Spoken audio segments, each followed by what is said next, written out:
Well, I'm back. It's interesting. I didn't have anything to work on in here to the point where I actually asked the owner of the Black Norton to please leave it here while he was on vacation, so I could play with it. And he'll be back probably the end of this month or so, and I still haven't gotten to it. I did spend some time getting these two bikes running so I could take them to the British Wheels on the Green um, car and bike show, and they were well received. Didn't win anything, but they were well received. And so I feel pretty good about that. Um, no takers on the for sale signs, so I still have my two bikes. I'll probably list them on Bring a Trailer or something. See if I can get somebody to buy them who can actually ride them because, well, I'm not riding that much anymore. Anyway, this bike came in last week, long around Wednesday or Thursday. It was here in May with a third gear problem. It kept popping out of third gear. And we took it apart and found out there was a missing thrust washer in there on the lay shaft. Put it back together and it shifts just fine. Also, at the same time, I modified the vent, the sump vent, so that it would breathe a little easier because, well, I don't know why, because I didn't write up why. I went through the paperwork and I didn't figure out why. But this is a modification I do on a lot of bikes. Take that Y pipe out, run the sump tube up and into here, into the air oil separator, and then I vent the lid and take it out the tail end of the bike. And I've done that to a lot of bikes, and it's quite successful.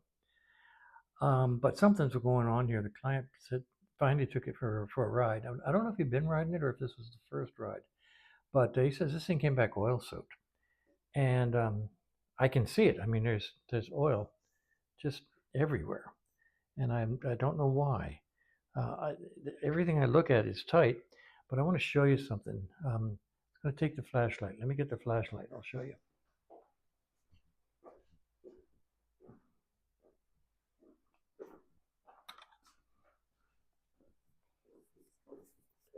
All right, I've got the light. I'm going to shine this down. By the way, I've been sick for about the last 3 or 4 days. I got vertigo. I could hardly stand. Couldn't walk. I'm still woozy. Any quick movements, and I just fall apart. So anyway, look down here, and can you see the oil tracks going down through the dust? Um, Look down there at the bottom, right in there. See how the oil has come down and tracked down? That's just strange. And it's coming from up here at the top. And so what I'm going to do up here, twofold, there's a lot of oil in here. I don't know if you can see it glistening, but there's a lot of oil on top of the tank. So this is a modification I did, and it's slightly different than normal. I usually use a right angle brass fitting, but I didn't have one. So I used a section of the Y pipe, and yeah, I don't like it. So I'm going to do two things. First of all, I'm going to order a new cap because this one, even the gasket in there was so brittle, I took it out. And so I'll get a new cap with a new gasket, and I'm going to get a new fitting, brass fitting, and make a new version of this that more conforms to the ones that I made for other bikes. See if sealing this doesn't do better. Now, here's an interesting thing. When we ran the bike, it's a runnable bike. We're getting smoke out of the oil tank, and he said his friends following behind him were seeing smoke come out of this vent line, which is really, really weird. I've never heard of that, and yet I saw it when we had the lid off and the sump was coming up here. We were getting smoke out of this. Either I've just never noticed, or there's something really weird going on. If you all have ever seen that, please comment on it and tell me what you think. I am. He said that oil I don't know if he said that he was afraid that the sump was full of oil or that the sump was full of oil, one of the two. So I'm going to drop the plate off and drain the sump and find out how much oil's in it now after it sat here for several days and see if there's a lot of oil in the sump. I'm also going to take the pressure regulator off and check it. I'm going to take the timing cover off and pull the oil pump out of there and take a look at that. I might put in a Morgo higher capacity oil pump.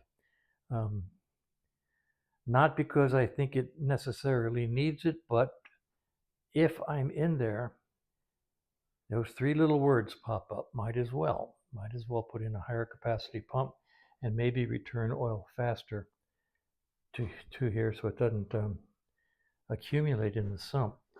I'm at a loss why you would see smoke coming out of the lid, the opening when you have the lid off, and the back of the bike when you're riding it. I don't understand that. If you've seen that syndrome, please comment. Let me know what you think. Even tell me what you think, even if you haven't seen the syndrome.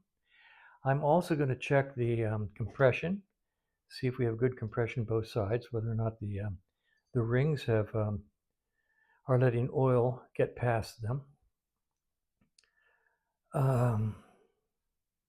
The engine was rebuilt by somebody in California who apparently did a really good job, except for that missing thrust washer in there. It's a very tight little bike, very tight. Starts and runs great. And so I don't know. I did notice he's got a nice a vape ignition system here. I didn't put it in, but it's a nice vape system. But whoever did put it in didn't disconnect the wires going to the capacitor pack that are used with the points. I got to get under the tank and find out that although there are wires on here, are they really not being used? In any case, this capacitor pack or condenser pack, depending on how you choose to describe it, condensers and capacitors are basically the same thing. But anyway, this pack here is used with points ignition, and it shouldn't be in use. Maybe these wires just don't go anywhere, but I got to find out about that.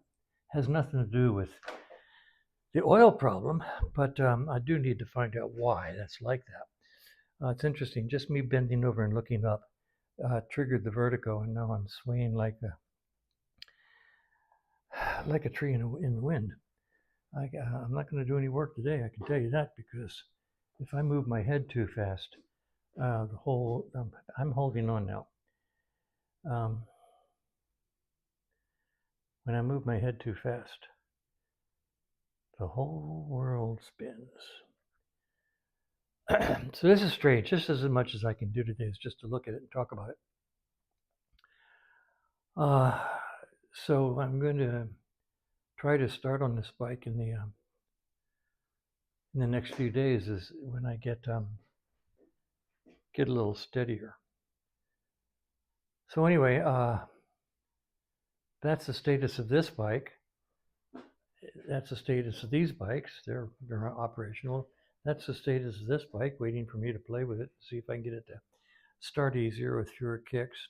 Oh, and I have, anybody remember Fred, the green 75 Norton that we resuscitated from basket case? It's coming back this coming week for minor things. And so we'll have him back and I'll go over him. I don't remember what he said. Anyway, we'll get Fred back and have that to work on. We haven't had anything to work on quite a while now. Right now, Kevin has two bikes in his shop, a little T100 single cylinder 250cc, I think a Mountain Cub, and a T120 that has an electrical problem that he wants me to come up and take a look at, but I don't even dare drive. I'm not getting in a car feeling like this, so I got to wait a few more days before I go up and work at his shop.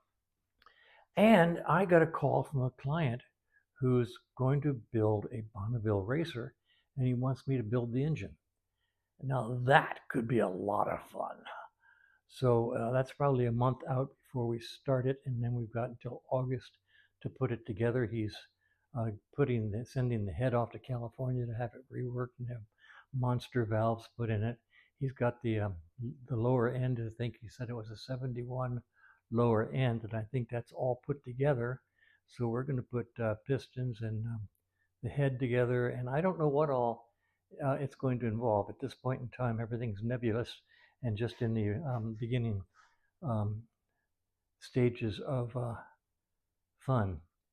But he's going to take that bike to Bonneville, and I happen to have an RV, so I might go along and see how that goes. So some interesting things are in the offing. I just need to get back to 100% so that I can move my head around without feeling dizzy and sick. So that's where we are. This is sort of a status report of what's going on in the shop. And once I actually do some work, I will post some more videos. All right, that's it for now. I'm just going to go ahead and put this up in the ether. Well, good morning. It's November 12th, a Wednesday. Kevin and I'm feeling better, by the way. Let's get that out of the way. I'm either 100% better or in the high 90%. So I'm moving around and not being dizzy, and I'm thrilled with it. So it took me basically from Friday last week to today to get back to where I'm thinking straight, at least. We're going to do a little bit of work on this Triumph. I don't have a leak down tester because I always borrowed Richard's across the street, and Richard has gone back to work for a racing car team, and he's not around as much as he used to be, and I miss him. So I ordered one. I'll have it here tomorrow. We'll do a leak down test tomorrow. Right now we're going to do a compression test on this bike and see what we see. Then we're going to lift the tank off, and I'm going to check the wiring to those ignition condensers, find out why do they appear to still be in the circuit. And I'm going to make a new gasket for the oil tank rather than buy a new cap. I'll make a new cap gasket out of some sheet cork that I have. And I will remake the fitting. I'll go up to the hardware store and get the proper fitting to remake that vent fitting. So that's what I'm going to try to do today. In the meantime, I'm going to start something new. Whereas on the trip, I was doing shirt of the day, and around here, I just always wear black shirts. I thought I'd start the coffee cup of the day. This is the cup that they gave away free at the British Wheels on the Green, and I think that's just a cool little cup.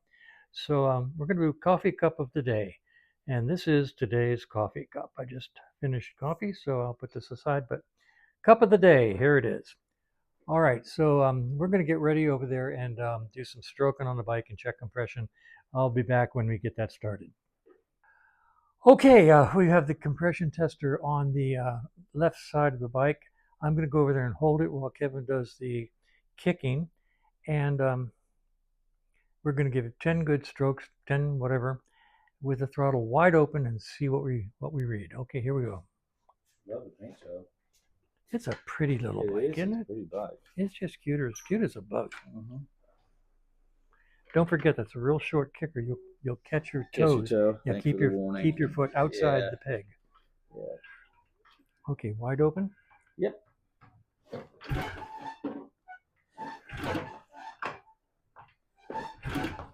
Not much compression. Something's not right. Oh my God. As you say, there's not much compression. We got 40 pounds over here. That's 10. Okay, now 10 kicks. We got 50 pounds. Let's try it again. Okay. Yeah. Let me make sure this is tight. Yeah. It feels tight. Okay, go for it. Throttle wide open. Yep.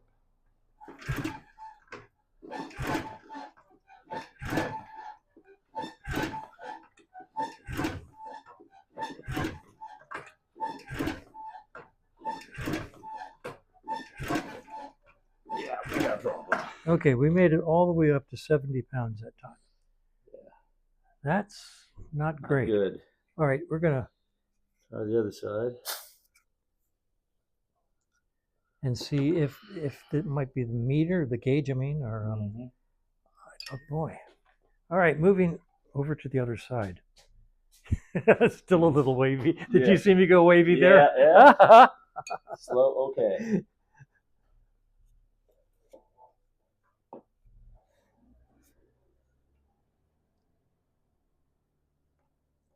Come on, get yourself in there.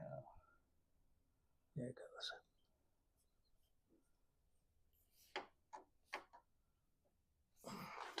All right, I'm going to stand off to the side. Wide open. Did you? That just jump. Did that jump to 60? 60 pounds right there. Yeah, I can feel more compression here.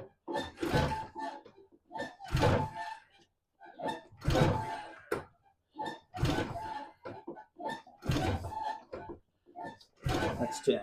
And we're stuck on 90. So we got 60 in the left cylinder and 90 in the right. Let's do this again. Yep. And then we'll try the left again. And then we'll put some oil in the cylinder. Yeah. Okay, you ready? Mm-hmm.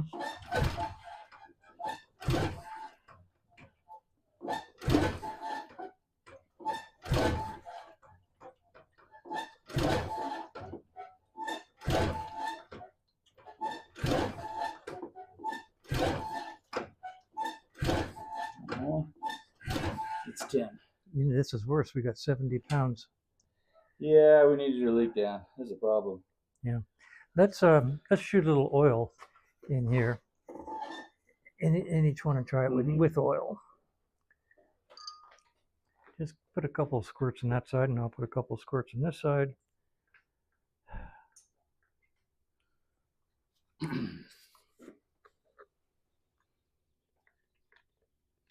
right. We'll go back over here. All right. So at this point in time, we got 60 and 70. That's just not great. All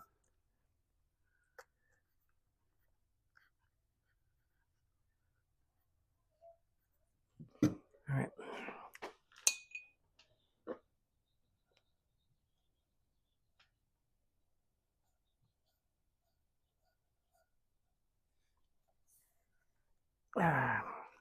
All right, reset. Bottle's wide open.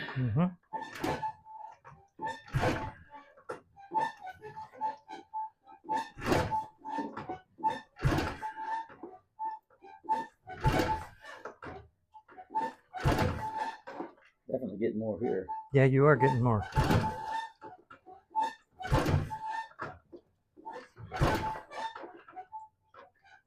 That's 10. A good solid 90. Yeah. All right, so you got a good solid 90 on this side. That's interesting. Yeah. Let's see what happens on the other side. Might have been the kicker. So this is the left side. We got 90. Side. Okay. I mean, kicker you or kicker? Kicker me. I doubt it. It's just a little bitty 500. Yeah. But still, you'd expect better than that. All right, we reset. Bottle's open.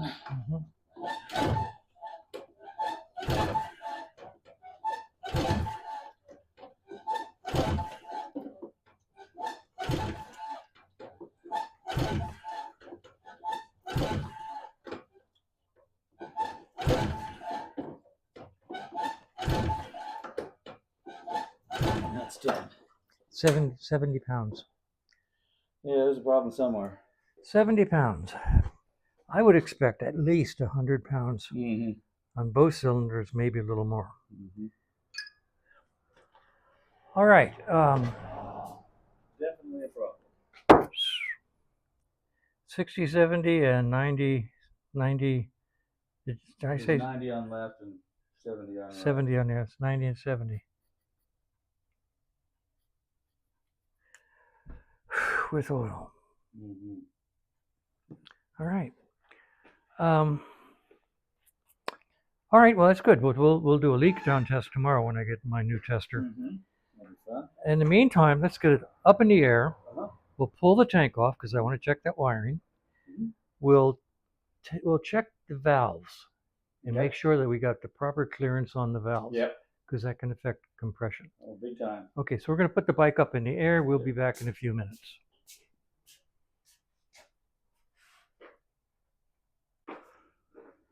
Okay, we've got the valve covers off. We put the bike at top dead center and 2 cylinders, and all 4 valves gaps are what we refer to as a sloppy 4. Nice loose 4/1000. Now, according to Das Buch, there's supposed to be 2 and 4.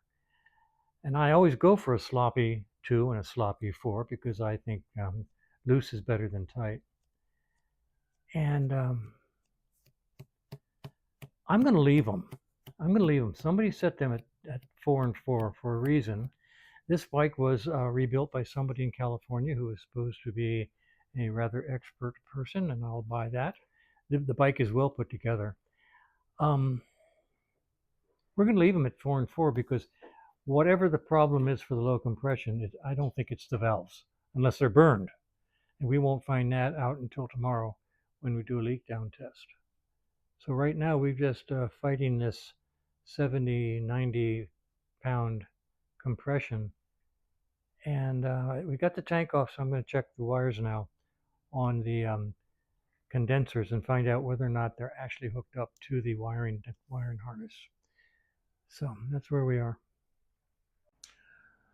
All right, the good news is the wires are going to the condensers, but the wires are disconnected up here at the coils.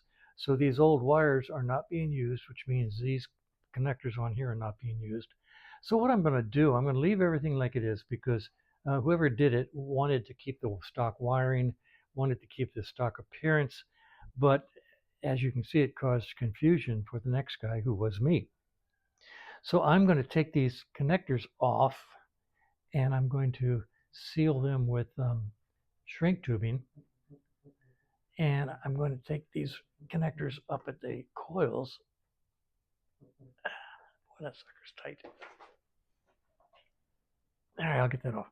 And I'm going to put shrink tubing over these also, so that the next person, when they look at all this, will know that it's on purpose. Okay? So that's what I'm going to do, just to watch out for the next guy a little bit. Okay, we've confirmed that the condenser pack was not wired in, so I took the wires off and I sealed them and bundled them up nicely. And I made a bundle out of the unused wires that were hanging loose up here. They were just tucked up there, so I mean a little bit more secure. We've got 4 and 4 on the valves, and I'm going to leave them. I'm not going to change them at this point because I don't think they're the problem. That's for ding dong sure. We were going to talk about removing the timing cover and pulling the pump out to see if there's any reason why the pump was causing us a problem. I don't think it was, and I'm not going to do that at this point until we do the leak down test, which we will do tomorrow. It's considering we only have 70 to 90 pounds compression. I think there's, we'll find out for sure tomorrow when we do leak down. So we got nothing else to do we? We're just on wait status until tomorrow.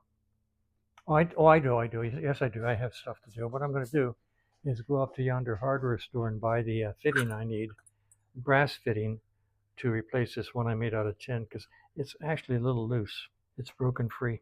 So I'll replace that. I'm going to make a new gasket out of cork that I have, and so we don't have to buy a new lid, new cap. And that I can do today while we wait for tomorrow. Boy, I wish we have no smoking gun at this point. We have a we have a smoking sump, but we don't have a smoking gun for a reason. And boy, I sure hate to pull the top end off this thing. But let's see what happens mañana. All right, I'll publish this and do some other stuff. It's 3:30 in the afternoon, and this disaster area is my workbench. Oh, what a mess. So the only thing I accomplished, I was out here a long time doing stuff. What I did accomplish is I made the better fitting here. There's a brass fitting soldered in, new larger diameter tubing out to the tail end. We'll start the bike probably tomorrow after we do the leak down test and see if we get smoke out of that new breather. I may even put in new breather hose. I don't like this. It's just sort of tight here. So I think I might put in a larger diameter. This is what came with it, but I don't like that. So we'll see what happens. I might splice in some larger, softer tubing so it doesn't get so narrow here. Anyway, that's what I did today. The caps are still off. We'll do that tomorrow. I'm tired. I've done a lot of stuff. Not here. I've done a lot of stuff out. And I'm going to call it a day. I'll go publish these videos.